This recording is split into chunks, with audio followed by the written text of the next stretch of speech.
মিনুস লাইফস্টাইলে সবাইকে স্বাগত। তো বন্ধুরা, তোমরা সকলে কেমন আছো?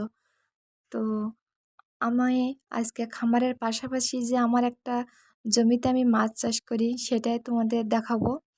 তো এখানে কিন্তু আমি এটা খড়কুল্লা মাছ বলি আমরা গ্রামাঞ্চলে। খড়কুল্লা মাছ চাষ করেছি।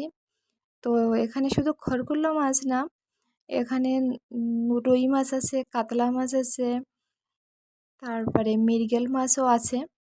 তো এখানে প্রায় 130 কেজি মাছ দেওয়া আছে আমার ঘেরে। তো 4-5টায় কেজি। তো খাদ্য দিচ্ছি, দেখি খড়কুল্লো মাছ কেমন আসে, কারণ বৃষ্টির জলে কানায় কানায় হয়ে গিয়েছিল, সেজন্য মাছ অনেকটা চারিদিকে ছড়িয়ে ছিটিয়ে গিয়েছে। তো এটা কিন্তু নদীর বাটা বলে অনেকেই, অনেকেই খল্লা বাটা বলে, আর আমরা গ্রামীণ অঞ্চলেই আমরা খড়কুল্লো মাছ বলি। তো বন্ধুরা, এটা ভাসমান খাদ্য খায়। এ মাছটা খুব ভালো পুষ্টিগুণে ভরা। এরা শিশু বয়স্কদের ক্ষেত্রে আরও খুব ভালো, কারণ এ মাছে কাঁটা থাকে না। তো এর স্মেলটাও খুব সুন্দর, স্বাদে ভরা, সেই জন্য সবাই পছন্দ করে। আর তার পাশাপাশি এই ঘেরে অনেকটা শ্যালা থাকার কারণে আমরা যে রুই মাছটা চাষ করি এর থেকেও কিন্তু অনেকটা লাভবান হওয়া যায়।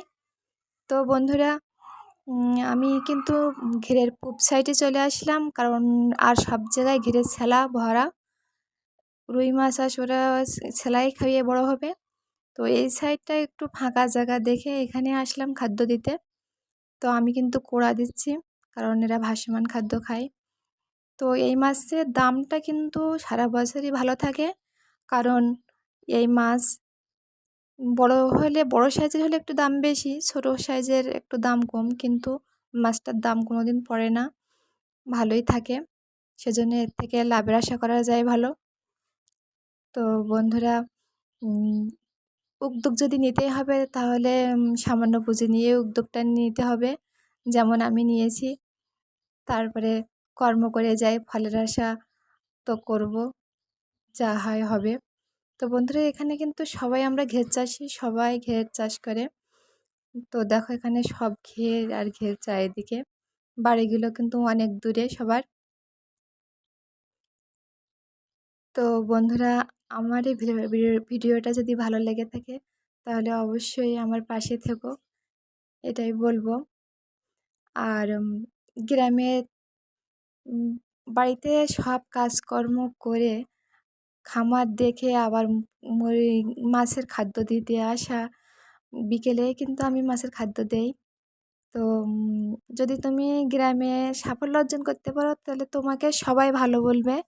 আর যদি একটু ভুল ত্রুটি হয় তাহলে তো গ্রামে 5 জনে 5 কথা বলবে, কিন্তু পিছনে কারো কথা শুনলে হবে না।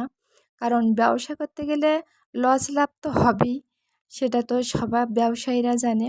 সেজন্য সামনের দিকে সবাই এগিয়ে থাকা ভালো, পিছনে কে কী বললো এটা দেখার বিষয় না। এখন যে সময়টা এসে গেছে, তো বন্ধুদের বলবো খরগোল্লা মাছ চাষ করাও ভালো।